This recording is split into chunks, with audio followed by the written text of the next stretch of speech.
So one of the problems I'm finding, for example, if you look at, let's go back on this chart, try to find out where the best opportunities are. You start here and see that this candle is on the grid, but this wick covers the candle's wick on the grid before it breaks. So even if it gave you a theory of moving 9 points after the break, the next candle sold, so you really wouldn't be able to get any points off of it. If you were to have held it from the high of the candle, like for example, when this candle broke this, your trade would be here. If you would have held it at the close of 50, it would have went all the way down to 15 or 20. So that's a 30-point risk to just try to get 9 points from 50 all the way, let's see, hold up. Yeah, from 50 to 59. So the high on this candle is 58.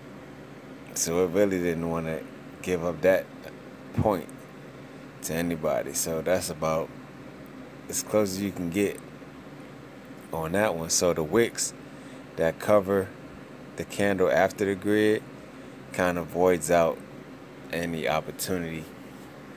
It just still more or less means this is just a wick. It's a sign of reversal. Let me create a resistance, as you see it did. 2 to the left, 1 to the right, and it just went down from there. The resistance maxed out again, as you can see. They call those twin towers, towers or something like that, when it does like that, and it meets in the same exact spot almost, like right there. So what you have to do is evaluate it from the next go round. Keep that trade out of your mind. The trend is still down, or downward trend anyway. So let's say if you draw a trend line like this, like in an angle like that, it would have cut right through on this candle section right here. You see the grid, it's a break right here. Once you see a break, just remember I told you how to do it. Just add it. You add 3 grids back. So you start here, that's 1. Well, actually you start here. That's 1, 2, 3. That whole circumference, you add it up from low to high. That's about 40 points. Then make it 80. And then say you have about a good 60 each box. Once you multiply it, that is 180 plus 60 is 140.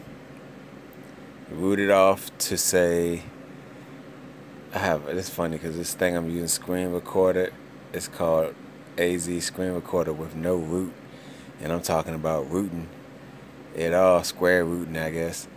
What's the square root of 140? That's like 12 or 11.9 or something. So you can say, all right, once this candle broke this one, you have 11, or you can say 12 points from this high to get. So the high on here is, as you see to the top left, is 135.36. So you don't want your candle to go any higher than 50, well not 50, any higher than 48. And that's after this candle. It's not even on this one. It's when this one closes. So you say, okay, all right. So when this one closed, you would have been able to get in at the top screen. It says 135.41. You'd only have a 7-point window to gather those points. So you would have been able to get in, and it did go up about a good open and close. Let's see what this candle did. Open at 135.41, closed at 135.52. So it still wound up giving 11 points. It didn't, or you can say 10.9. It didn't give 11.9. So that just shows you that there's a close ratio in between the points. But if you would have did it from the high on this candle and then just been like, I'm gonna go for 11 no matter what, by the time it's 36, you would have to get out at 47. So of course you wouldn't have made it until you jumped in the trade after this one. So once it closed at 41, you would have had to get out at 47. So 47 is right here around this area. So you would have been jumping out the trade like right around there. And then as you see, it went back down. Now you might wonder, how would I know if it's going to go back down? Well, you look backwards 3. You say, okay, did it close backwards 3 higher than the third? So look, it's like 1 grid, 2 grids, 3 grids. It closed higher than the third grid. So me myself, I would have actually thought it would have went up more because it actually did close higher than the third grid. But you have to make sure that it's not just this candle that's closing higher than the third grid. You need to make sure that's the grid candle. So like I said, you would have been in the buy here. You would have been up to 47, locking your profit. It would have came back down and kicked you out and closed its grid out. And then you ask yourself, is the grid higher than the third one back? So you just go back 3. 1, that's 1 grid, 2 grids, 3 grids.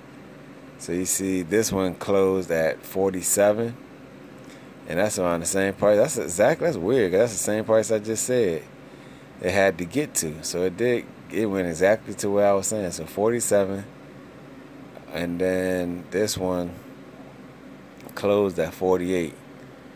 So it was actually a higher close.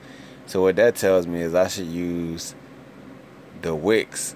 It should close higher than the wicks, so it won't mess up the thing. Because see, if I would have said, okay, it just has to close higher than 47, and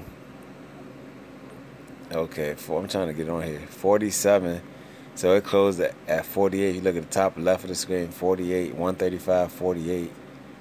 So it would be better for it to close below the wick, above the wick. So the high on this candle is 135.49. So it would have to close at 135.50. And then it would be like, okay, this whole theory is going to work, because it broke right here on this candle. And then it closed, but it just didn't close higher than the wick on the third one back, which is right here. So with that being said, that's the way that theory would have to sustain itself. And then since that didn't happen, you can just say, okay, 3 candles back, it didn't close higher than the wick, and it's already created its next grid candle, which is that red one at 4:25 a.m. Eastern time. 04:25 hours. Oh, sorry about that. 04 hours 25 minutes, I guess. I don't know how to say it now. I'm tripping. Tired a little bit. All I'm saying is, other than that, by the time you see that happen, you can just say, okay, I'm in the trade. They kicked me out. This is the third grid. The third grid didn't close higher than the prior grid, 3 back. So I'm going to just take this profit, and I'm going to see if it's going to move the opposite way. So then what happens is, you see it break, and you say on the next candle, it broke right there. Once it broke, you say, okay, let's go back 3. So that's 1. Trying to get this thing. 1 grid, which is the candle that it broke.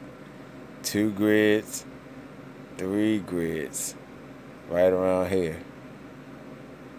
So by the time it went 3 grids, That's 1, 2, 3. The range from high to low, which is the highest right here, would be 135.58 to the low of like 135.20. So what's that, like 38 points? Then say that's like 76. So that would be 76 plus the 60 of the 3 squares back and front, which would be 60 plus 78. That's 138. And square root it, that's like what, 12? That's still like 11. So basically, by the time this candle breaks and does what it do, that's like saying 11. So basically, you would have to be like, all right, it's 11 points. It already broke on the grid. So now what I'm looking for is 11 points lower than the actual low of that grid, which is 40. 135.40 at 425. If I see 11 points lower than 135.40, that'll be my initial target. But since it broke already, of course, and it went 11 points already lower, you'd be like, man, it already broke. So what I'm gonna do now? 11 points, it already did it. What it did? It went from the high or the open of 48 to 21 of the close. So that's like 16. No, that's like 27 points when you was only looking for 11. That the first candle broke, made the 11 that you couldn't get because you had to wait for the break to confirm it. Or you could have just did the grid theory where it did 3 already, and the grid theory would have showed me that it's valid to sell, and I could have just jumped in early. But to confirm it and make my theory more correct, I would say by the time this one closed, you would see 11 points were already accomplished. Now you would have to have an 11-point stop above wherever that wick is. So for example, all right, the wick is at the low, which is 135.407. So you have to have 11-point stop higher than that. So your stop had to be at 135.50. So basically, when that broke, you could just be like, all right, look, I might not have been able to catch this big candle right here, but if I put my stop at 135.50, which is the 11 points I should have been able to get anyway, I just use it for a stop this time, I shouldn't get stopped out. So you would have been jumping in at this price right here, trying to catch 11 points that's already happened. But if you go back 3 candles, you see that, remember that thing I said when I was like, it has to close out on the grid. Don't worry about in between the grids. So look here and then go back 3. 1, 2, 3. So it closed below. Well, what's the close on this blue one? 135.36. What's the close on this one? Oh, you can say the low.